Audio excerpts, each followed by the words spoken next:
Hear me? Can you hear me?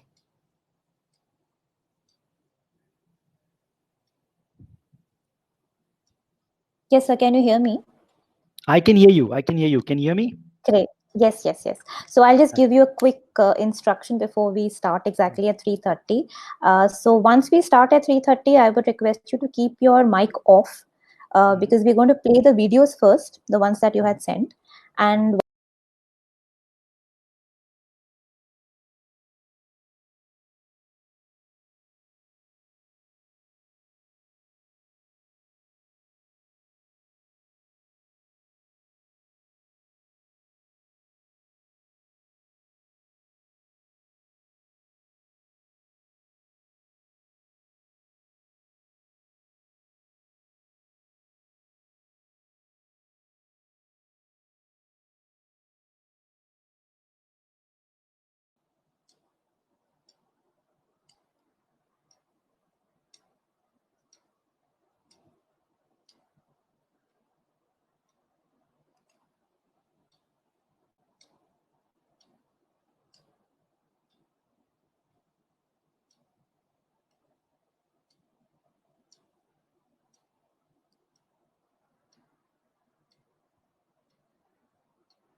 good afternoon, everyone. I welcome you all on behalf of BioSpectrum. Today, we are reaching out to you through a webinar that has been organized to address a very critical question. That is, what could be the Make in India strategies for the life sciences sector post the lockdown? Now, COVID 19 has offered a unique opportunity to India to recharge its Make in India mantra. For example, the current dependency of the Indian pharma companies on Chinese APIs has prompted the government to review the country's situation in the API sector. Likewise, COVID 19 is playing a catalytic role by enabling India's best innovative minds to develop solutions towards easing the healthcare community pressure and help save lives. Well, perhaps it is time for India to emerge as a leader in the life sciences sector. But the bigger question here is how to make it happen.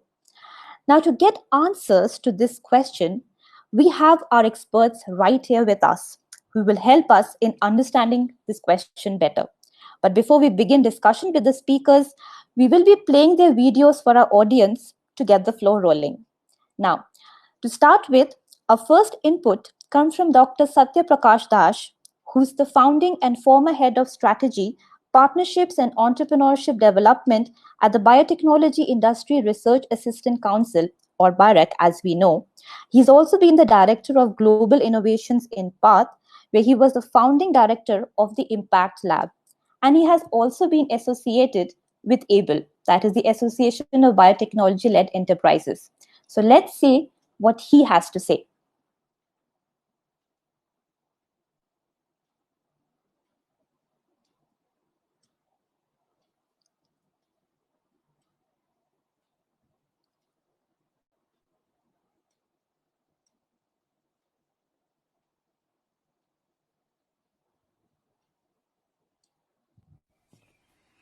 Good afternoon all, and thank you BioSpectrum India for inviting me to discuss this very important topic of Make in India and how do we recharge it.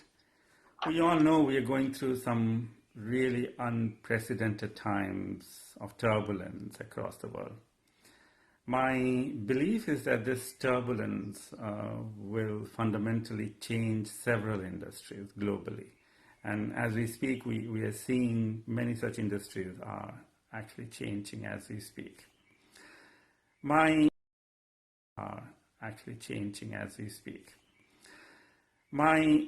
other feeling is that this crisis in some way represents a Y2K moment for Indian medtech industry.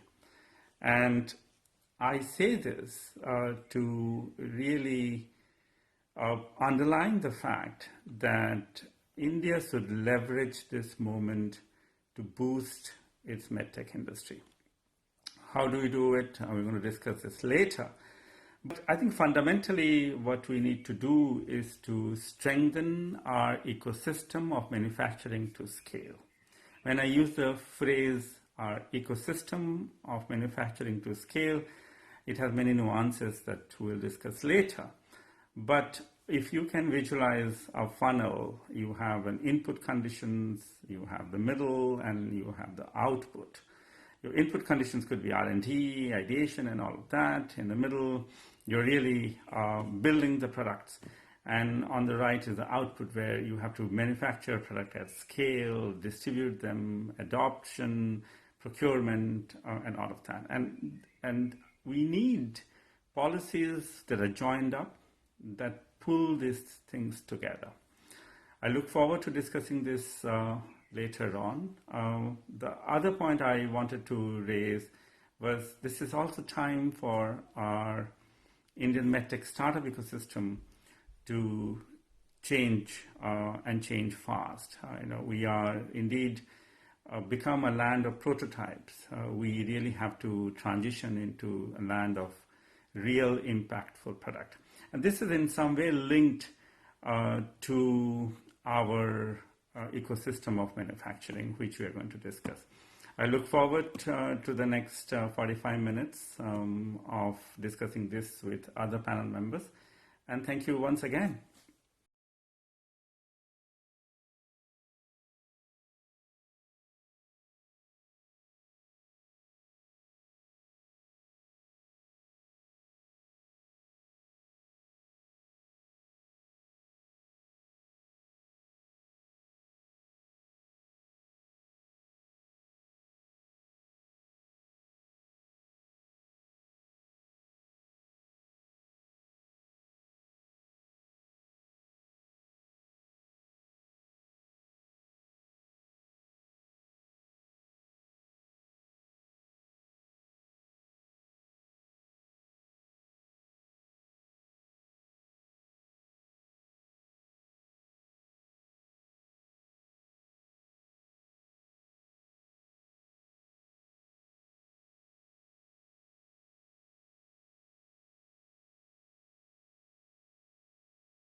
And to me, Made in India is a very, very close to heart topic, and we've been strong advocates about Made in India for quite some time.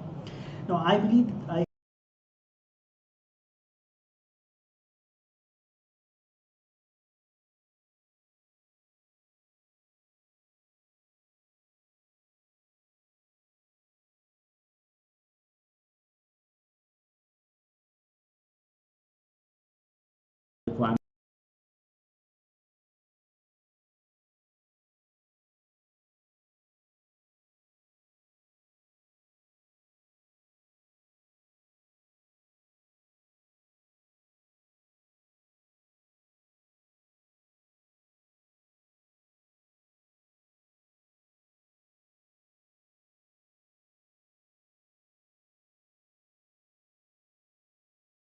is developing or making in India based on research-based tools.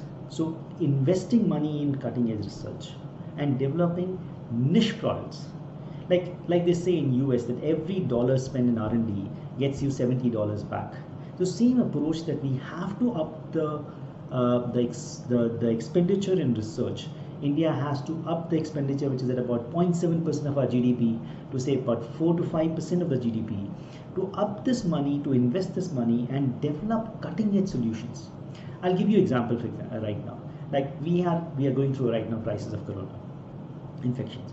Can we tomorrow look at those patients or those people who are having severe symptoms versus people having mild symptoms, people who are getting infected versus people who are not getting infected, who have a natural immunity, which is there, people looking at the immune responses or immune differences between those people, looking at the host genetic differences between these kind of people, storing the tissues of these people or these patients in a proper manner that tomorrow we can study them extensively. Using all this, developing content of panel which are developed in India, because we have this massive genomic diversity both in the human side and also in the other flora and fauna. Using that, I would say resource, or I would say leveraging that resource to develop high quality niche solutions which can be then sold at a premium price in the global space. So to me, mass scale for routine stuff and to have research backed or based tools for the premium space is something India should look at in the Made in India program. And for this we truly need a very strong collaboration of academia and industry, so that there's a smooth transition of this knowledge which is, or this research work which is done in academia, how that can be actually transferred to industry to make it amenable for both the domestic market and for the global markets. To me, that is what I think my approach towards Made in India. Well, indeed, that is a very valid thought. Thank you so much. Next, moving on, we have another industry perspective, which comes from Dr. Prabhuda Kundu, who is the co-founder and managing director, Premas Biotech Gurugram. So now let's listen to what he has to say.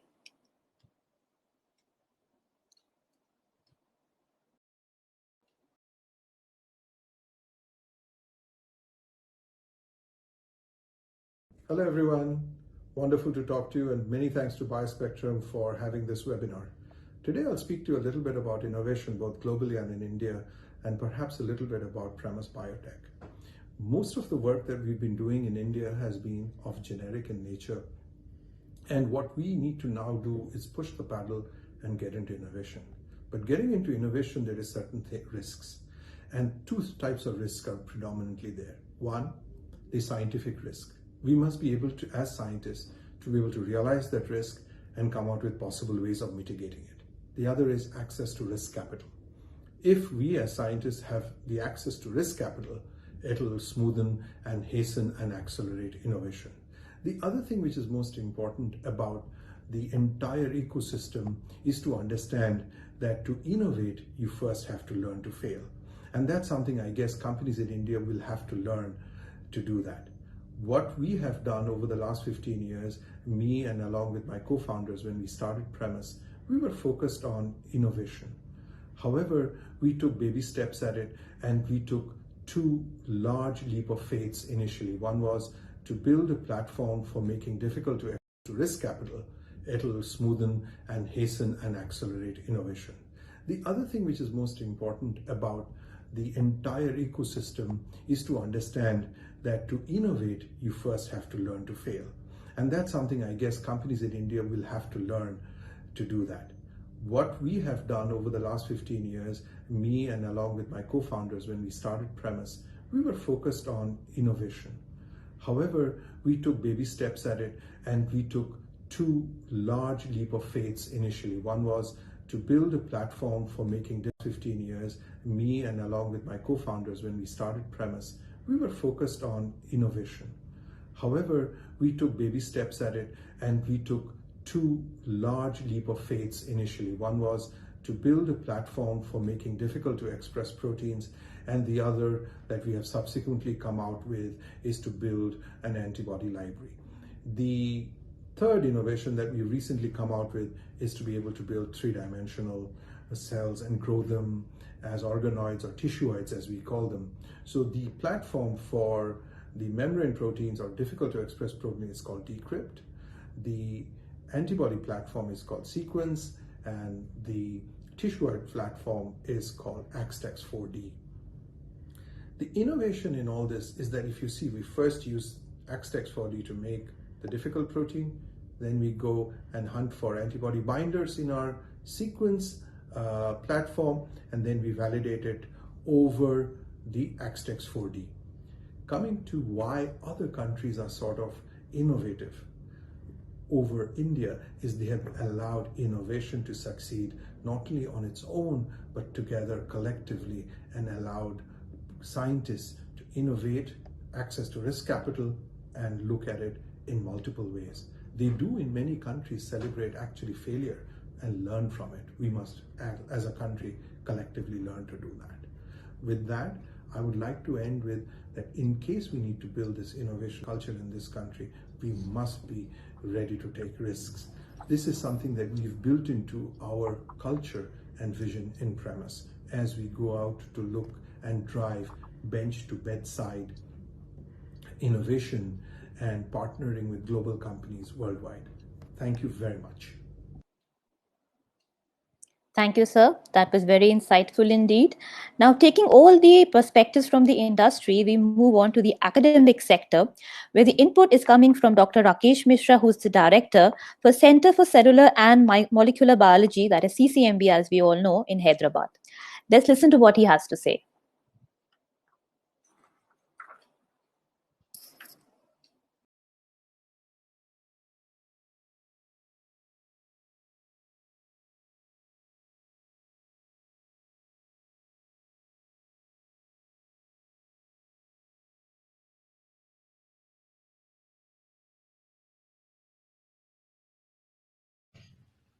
One of the difficulties that we have faced during this current pandemic of COVID-19 is lack of kits or reagents for testing.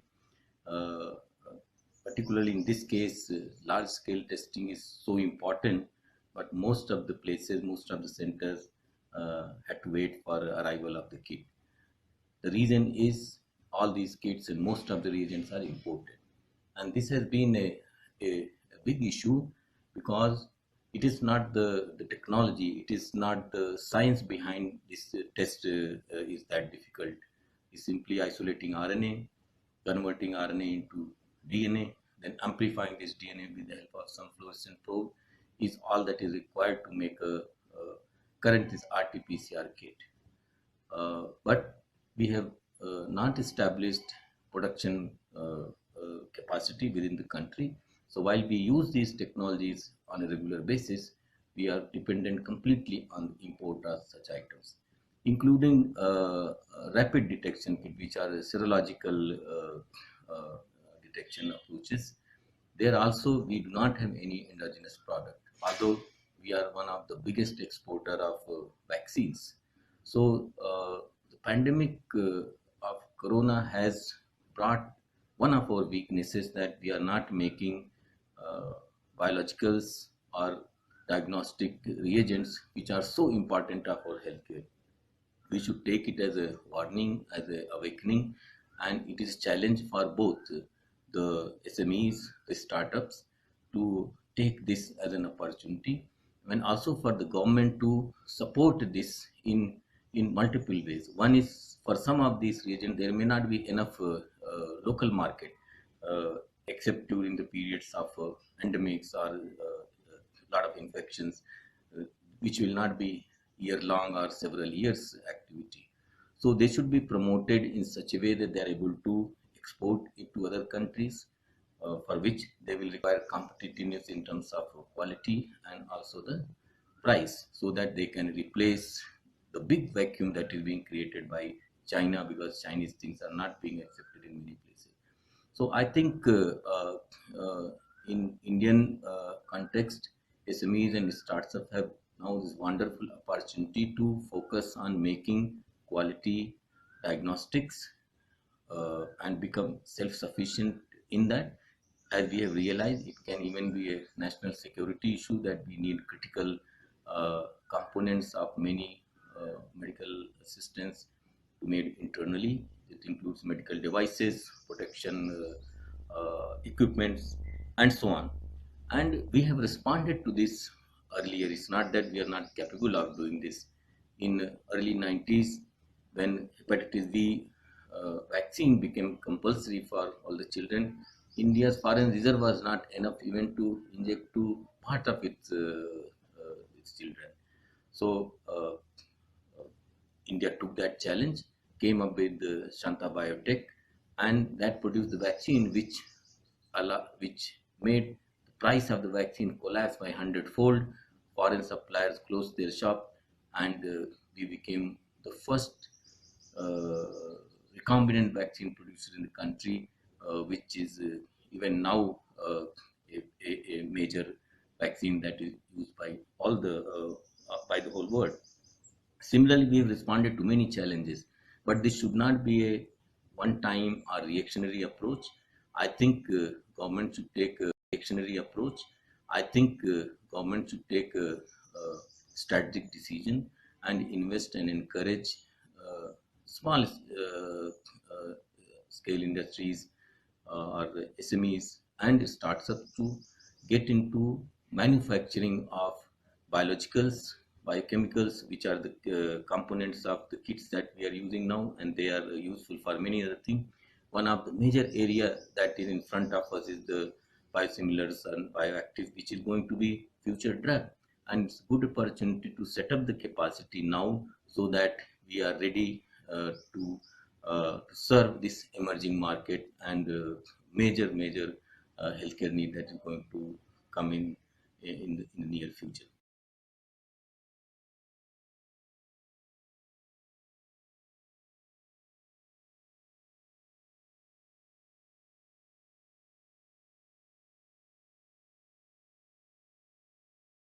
Now, moving on, we have another input coming from another academician, that is Dr. Renu John, who is the professor and head of the department at the Biomedical Engineering at the Indian Institute of Technology in Hyderabad. Now, let's listen to what he has to say.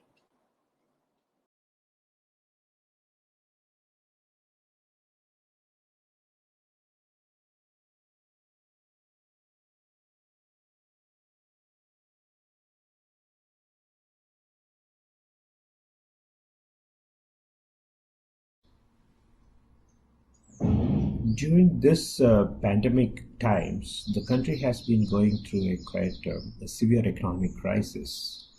The big as well as the small manufacturing industries and almost all the startups are facing the same crisis. The stories and situations are not different from a medical or a biomedical and biotechnology life sciences perspective. So there has been a lot of efforts from the government in promoting startups with the help of this Make in India and the Startup Mission projects for domestic innovations and indigenous manufacturing. But the moment we realized the pandemic crisis that is happening across the globe, there was an acute shortage of medical supplies, including sanitors to ventilators. So we started realizing the need for a strong manufacturing force in the field of medical devices and supplies. On one side, we have a very strong import-driven medical devices market. So there is a strong need for indigenous development of medical equipment and manufacture of medical equipments.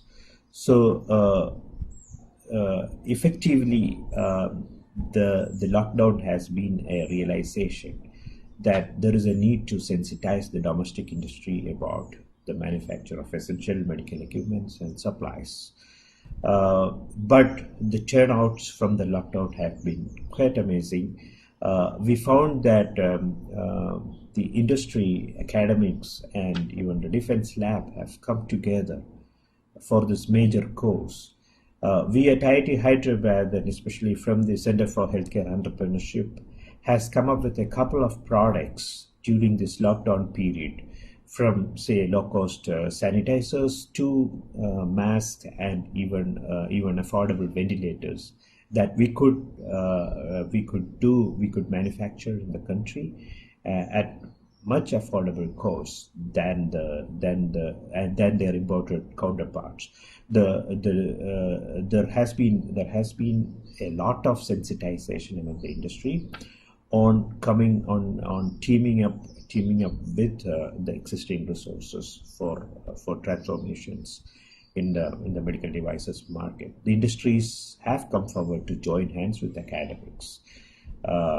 We could understand that the strengths and expertise can be put together in the country across various domains to do this manufacture. So I think the lockdown has provided an opportunity to form these teams, and I believe this momentum will sustain and would realize a new development in the country. Well, that brings us to the end of our video session with all the speakers who are actually present with us right now. So I would request all the speakers to please turn on your mics so that we can talk to each other and discuss these points which you have just put across, and then come to a more valid and use, a conclusion out of it. So can everybody hear me, and please turn on your mics?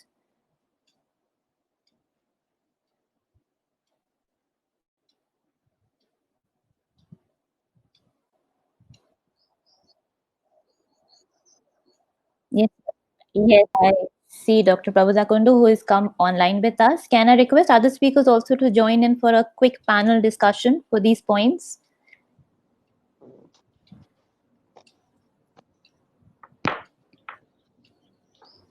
Yes, Dr. Das, I see you here.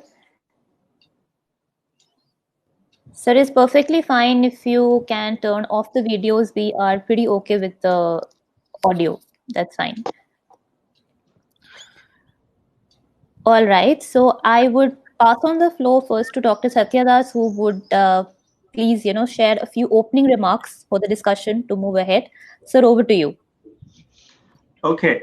So thank you again. And I think it was great to listen to the rest of the panelists and the very pertinent points that each of them made.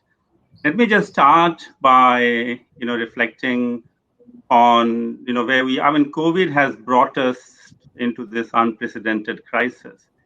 But even if COVID wasn't present, I think we were reaching a titration point in our country where we needed to do something about the life science stroke medtech industry. And I kind of alluded to that by saying that, on one hand, if we were to say, really look at the wonderful startups that we have produced over the last 10 years because of the work by many agencies.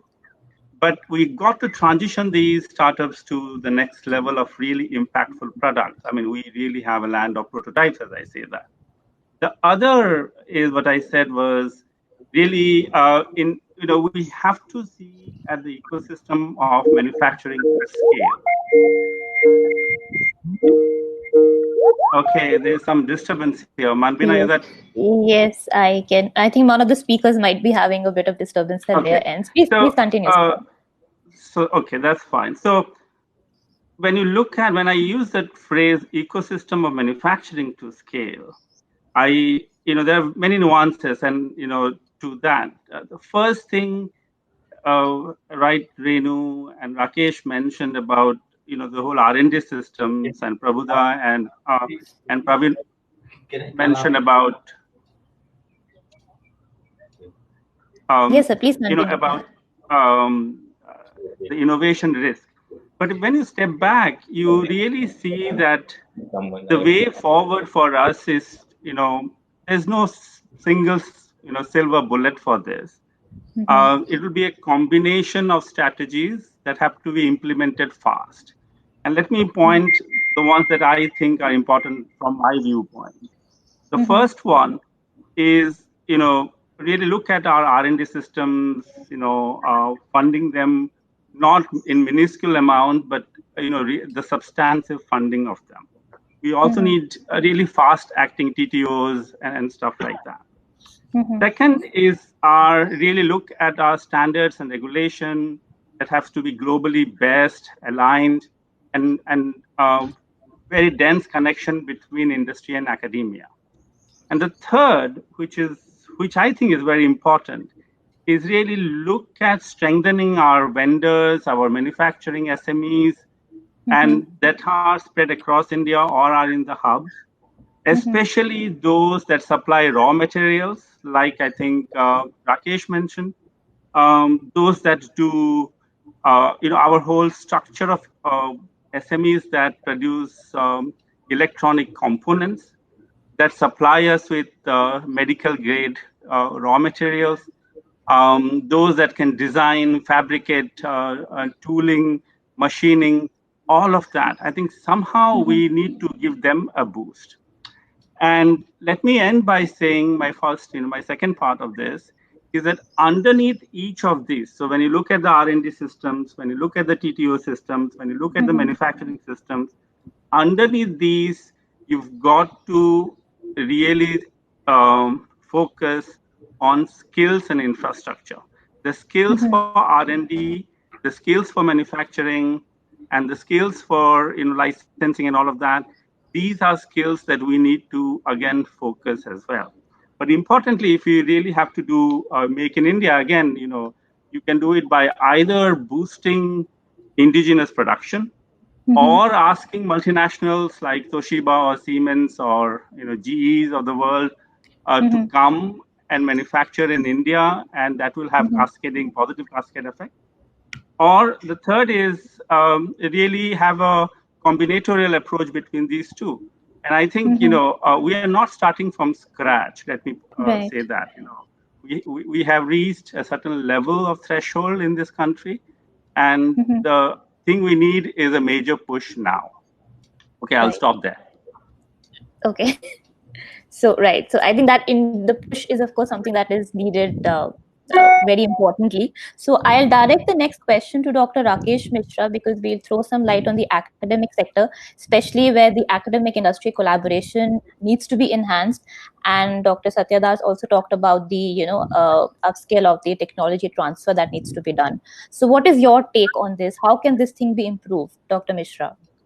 Yeah, so I have just few things to add, and lots of things are now becoming clear. So one is the way academic institutions can contribute to this is because they have certain ability to take risk, because they are not there for profit, so they can survive for longish, and there is a different kinds of innovation possibilities there because there are independent researchers working. So they create a very different kind of ecosystem where risky things are trying various things, those things can happen. And of course there a reasonable concentration of smart students around, because they come to academic institution at some time or other, so they can be attracted to this, which is very, very useful component of all this process. Capable people is in the end is what is going to matter. So taking this environment now, both for chemistry, chemical and biological setup, and the market size, and the future of biological that is coming, the most important thing which probably both academia and industry have to focus is, I will say two things. One is quality. So we can make many things, but as you will see that when there is an alternative of important item, many of us in many aspects prefer to buy imported one, and often the reason is the quality. So that is one thing which our industry has to take really a basic. So this will be more of a industry related thing. And the second thing is where the government has to come into long-term policy and regulatory aspect to support these things, because we need to assist. There may, for many things, there may not be enough market because all said and done, research institutions are somewhat smaller in number compared to what we should have. So there should be some support component of this. And gradually, when our usage increases, if we have internal production of things will be cheaper, easily available, no import hassles, then there will be more and more research happening in a larger spectrum of institutions like smaller universities or private organizations. Right now, really majority of the research is focused on centrally funded government institutions. So that should change, and that is where a larger number of people will be contributing, and then more and more innovation and industry support will emerge. Yeah, so that's what I thought earlier. Yes, that is very much valid, sir. And I would take this question now to an industry expert, Dr. Prabhuda Kundu, who had also mentioned in his video regarding the risk involvement, which actually should happen and is not happening because there is not enough capital or there is not enough mitigation happening. So what is your take on this? How much risk can we take? Thank you very much. Can I be heard, Manbina? Yes, you're audible. Yes, sir, please. Yeah, thank you. And very happy to share the sort of virtual platform with the speakers. My 2 points on this is very simple: is the ability to take risk and access to risk capital came out of primarily some of our own personal journeys that we have undertaken. One is, if we wish to survive and be independent, then there has to be a culture that we encourage young people, talented people, to take risks. Which means if they jump off the ladder, there has to be somebody with a safety net below.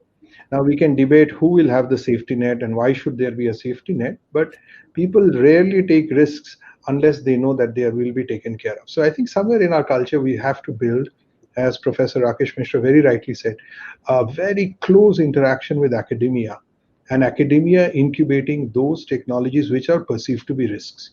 And certain countries have done that extremely well and fruitfully.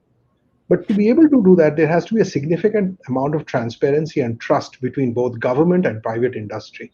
And for our unfortunate past, we've not been able to do that, where industry has been in certain ways looked upon with suspicion, and rightly so in certain cases. But I think with the new world, with the new young India, I think those things have to go off. And that leads into my second point, where access to capital still, I mean, if you bring in money from abroad and you are not a 51% Indian company, you do not have access to other funds and liabilities in India. Now, these are rules which were perhaps taken place in 70s, 80s, or 90s. I think they needed to be changed, because if we believe science is universal, then access to capital also has to be universal. We cannot gate something and ungate something else. So with that, my plea to the audience and to the esteemed speakers is, if there is something we can do to not be selective in our thoughts, but to be global, yet to think of independence, that would be a plea that if we have money from US and it helps India, why would we put a 51% clause or things like that? Thank you. Right. Thank you so much, sir. That was indeed a very interesting point. So I will direct this thought now to our next industry expert, that is Mr. Praveen Gupta. And sir, how do you think, I mean, the kind of inputs the others have been providing and your inputs coming from the video that we just saw, how do you think we can make things better for the life sciences sector in India so that everything is domestic as much as possible? Thanks, Manvina. Can you hear me? Yes, sir. I think a lot has been said by, Dr. Rakesh Mishra, my colleague Prabuddha, already has been actually saying that entire thing actually. So a couple of points, which I strongly believe, so absolutely research. I mean, I'm a strong proponent of the fact that not just routine stuff, which has to be mass scaled in India. As I said in my video also that, routine stuff like your basic enzymes, and your basic stuff to be needed on a routine basis. Those have to be produced in mass scale at a cost-effective manner that we can cater the Indian domestic space. Somehow, if you see in last 30 years, while there's been a massive progress in our biopharma space, but if you look at the life science space, how many companies are there which are indigenous company? And as Dr. Rakesh Mishra said, even if they're there, do we prefer them? So if I have to put a very sensitive experiment, do I buy a Taq polymerase which is locally made, or do I still import it? So we need to create, first of all, very high quality routine stuff in the country, which should be, I think, easy with the kind of, I think, knowledge available. But the second part to me is far more important in the value chain if you really want to go up in terms of actually getting a premium for a product.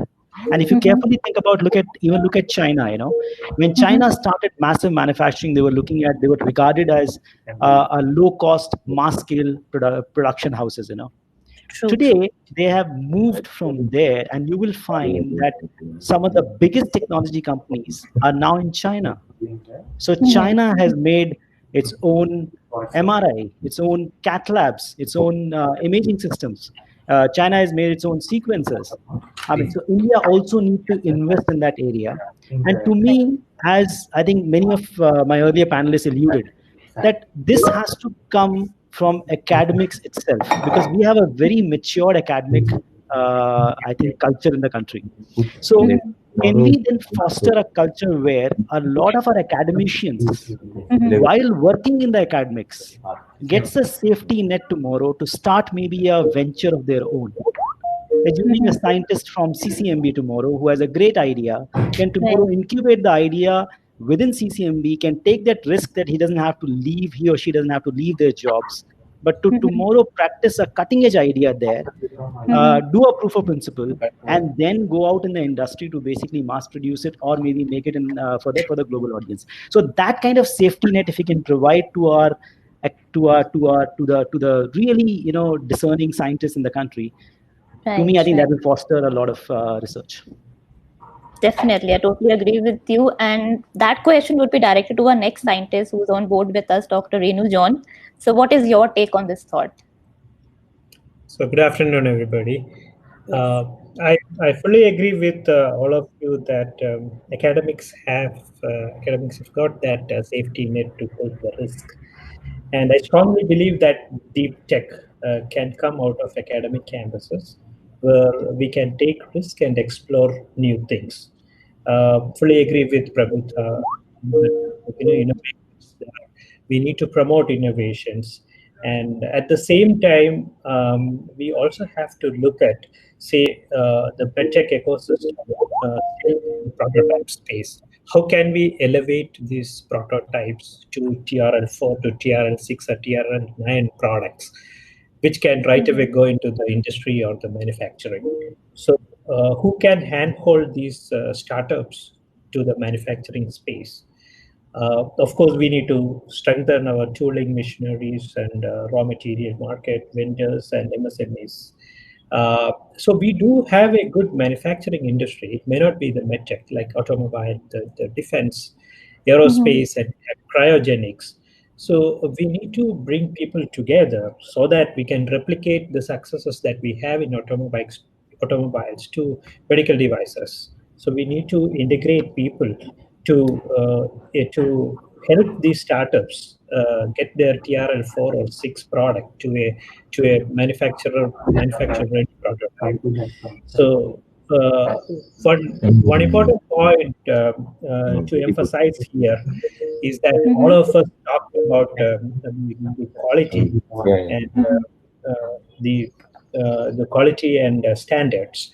So let's also look at how can we ensure that the standards are met by these startups. Can we ensure proper testing facilities for these medical devices and certifications so that all of these goes about uncertified products or the Indian market getting onto affordable low cost but non-tested products into the market? Can we stop this? Can we provide good testing facilities for testing these medical devices? So, in fact, we are really at a space where there's an opportunity just like Y2K. We need to really exploit this opportunity and come up with a total vitalized market for med devices. Okay. Thank you. Yes, thank you so much, sir, for all the valuable inputs that you've given us. So I am taking this direction back to Dr. Satya Das. So you there? Yeah, can you hear me? Yes. So after hearing out all the other perspectives from the industry and the academia sector, how do you think things are looking now? Are we really ready to take this challenge on and make in India actually make it happen?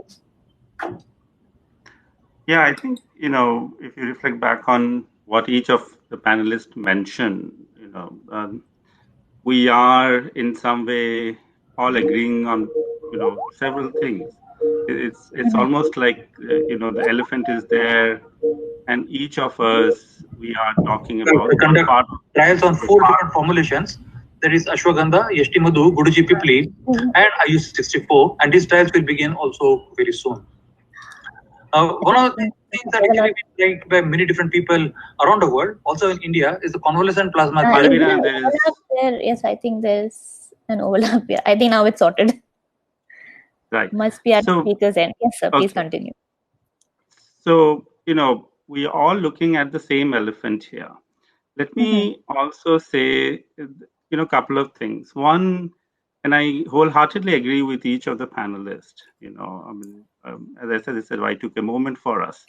Right. But the injection of capital has to come, and who can de-risk it other than the government? I mean, if you look at all the rest of the countries that transitioned from either doing low value manufacturing to really high-end R&D and high-end manufacturing, whether it is Israel or South Korea or Taiwan, or even Japan in 1970s and 80s, each of them did with a massive injection of capital.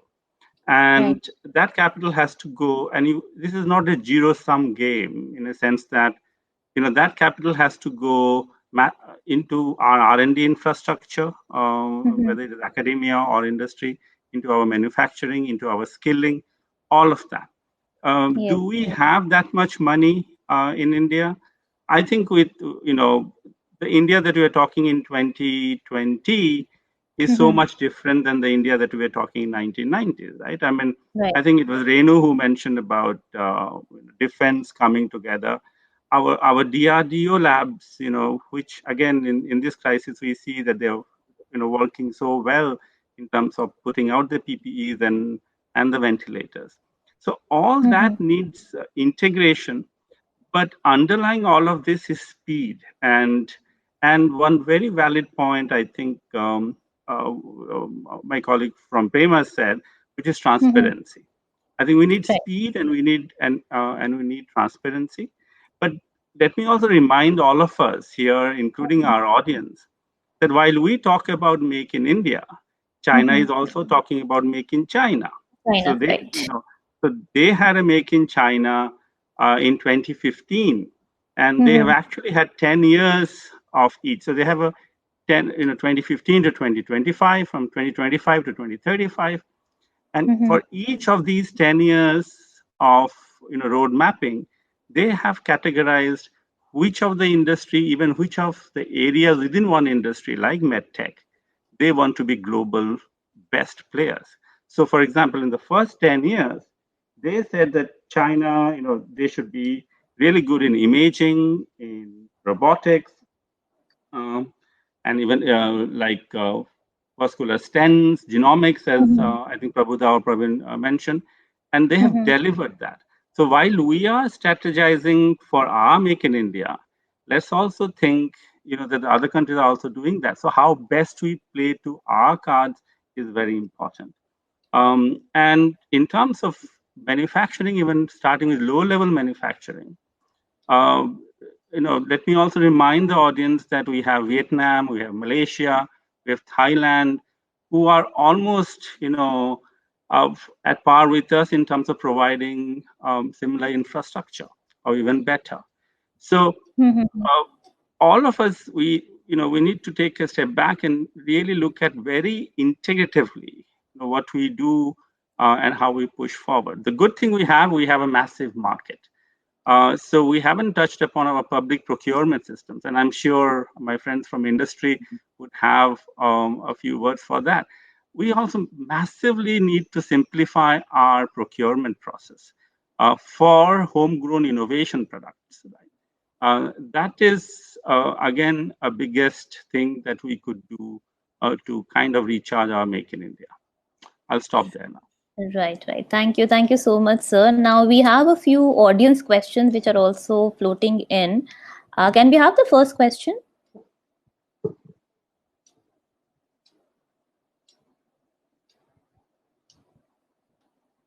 And also, Mr. Praveen Gupta, can you hear me? If you can put on your mic just to address the audience question.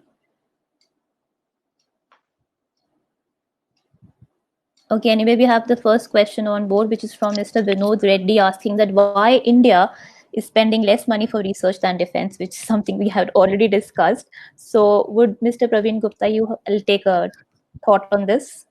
No, I mean, I've been a strong proponent of this, and I have, in fact, one more small suggestion which I've been giving in multiple forums. So we've been all talking about the capital. We've been all talking about the fact that where does the capital come for the research? Okay.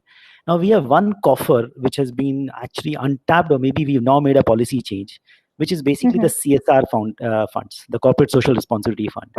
Right. The India INC approximately has $2 billion of CSR spent every year. What if we tomorrow make at least 25% of that to come into research? And maybe out of that, a certain amount is apportioned towards life sciences. Maybe we can get about 500 crores coming in from that coffer. And if suppose tomorrow, say Dr. Rakesh Mishra is assured about 30, 40 crores from there, he can plan a very good research project, which is maybe high risk, high gain, and tomorrow can increase the spend. So we don't just have to always look at the government money to come in. Can we look at maybe smarter ways like this? And now there's a policy change in last September about allowing R&D expenditure to be a part of CSR. But then I would love to see tomorrow a strong lobbying to be done to channelize this money to come into research. Indeed, that would be wonderful, so that we have more and more research happening in our country and the ecosystem just widens up. Now, can we have the second question? Okay, that's a bigger one coming from Neela, saying that discussions were on indigenization of reagents and raw materials, but how about the instrument and equipment indigenization? So, Prabhuda sir, are you there to take on this question? Yeah, hi. One of the things is government also, I think we're putting a lot of pressure on the government to do a lot of things. I think certain government, by and large, should leave most of the rest of the work, and they should govern and administer and create opportunities for us. After that, I think it's for industry and young enterprising entrepreneurs to pick up. Once we have a level playing field, we have access. I mean, COVID has just opened our eyes to what is possible, right? Most of us didn't think that we could clone, express, purify, and put in clinical trials within 6 weeks. Globally, we have seen that it's possible. So sometimes I wish that we ourselves take initiative enough rather than wait for somebody else to do it for us. And why instrument only manufacturer? There are certain small things which can take off tremendously. But since this is focused on health and make in India for drugs and stuff like that, I wish that most of the people online who are biotechnologists or biology associated start understanding how they can use their education to improve a product. Let's start with that. Let's not try and invent. Let's try and improve. With the educated biologists we have, is there an opportunity for us to just see if we can improve something? Let's take those baby steps first. Right. That's true. But I think to take that baby step, it's best that everybody is, in accordance with each other and we work collectively. Now that takes us to the next and the last question. That is, India is working at very small scale to resolve a problem in which we worked at a large scale to get success like polio. I'm not sure if that's the case, Dr. Satya. That's what you have to say about that. I think this is a fabulous question. It touches really at fundamental principles of what we have done in the last 7 decades. So as a country, we are able to somehow put space, satellites in the space or do polio. So very mission-oriented way when the challenge is, there in front of us, like even this COVID has shown us.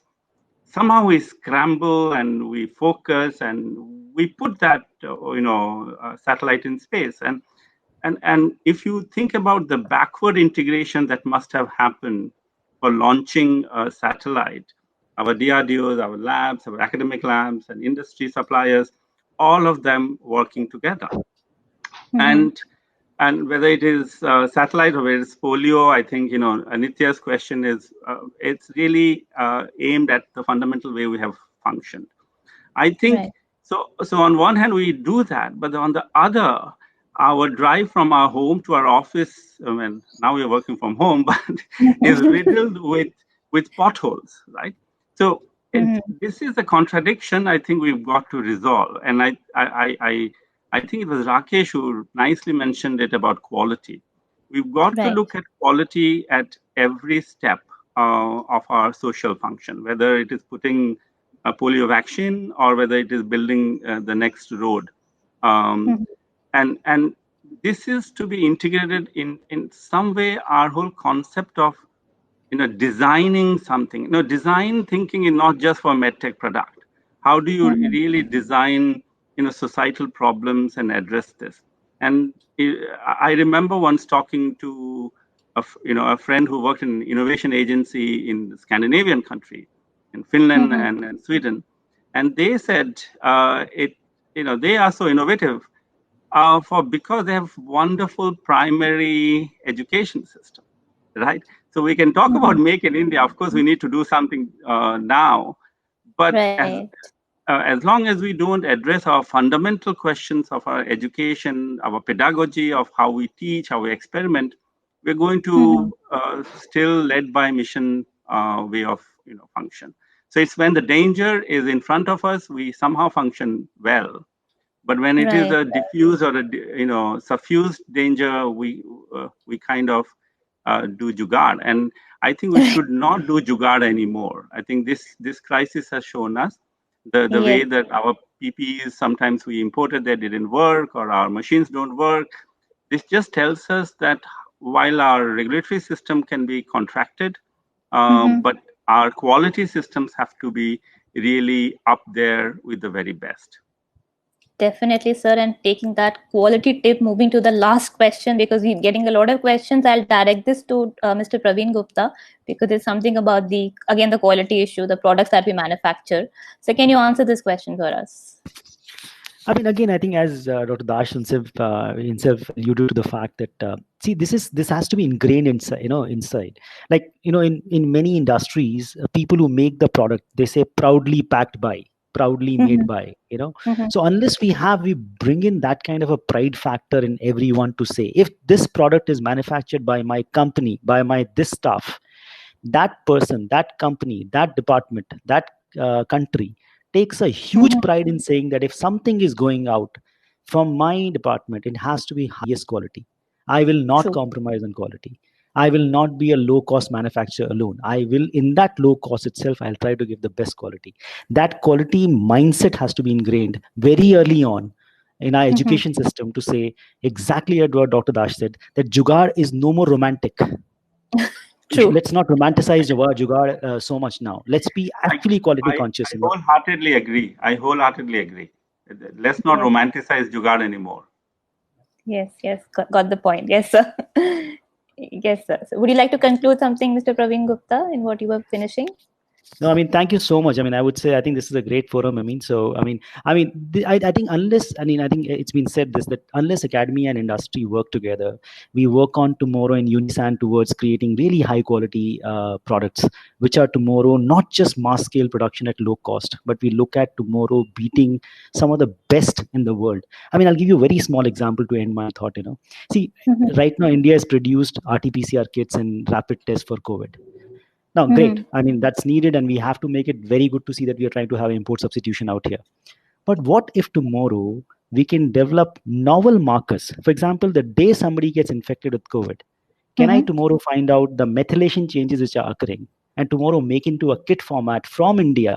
Now, this is a unique, suppose, marker I've discovered, and now I'm selling it globally as a premium product, and I have maybe a 15 years IP on that. That kind of a mindset has to come in.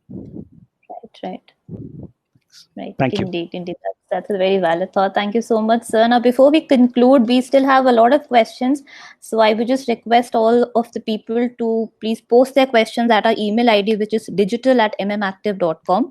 We'll get these answered for sure. But before we conclude, I would just like to direct one last point to Professor Renu John. So any last thoughts on the whole discussion that we have had so far? I think it has been a very conclusive and productive discussion. So I mean, there is nothing more to say that, like, we have to work together. We have to work together hand in hand with industry, defense, and academics together. We have to promote our own startups, and we have to ensure quality. We have to ensure quality and the testing standards so that our products from the country, Make in India, is a brand on its own. Yes. So I think I would conclude there. Thank you. Yes. Thank you indeed. So Make in India should ideally be also called Work for India, because that should be our top priority. and we should make India proud. So thank you so much, all the panelists, for the lovely discussion that we have had. Thank you. And we have a recording of this session. We'll definitely share it with you so you can pass it to your team members. Thank you so much. Thank you. Thank you, everyone. Thank you.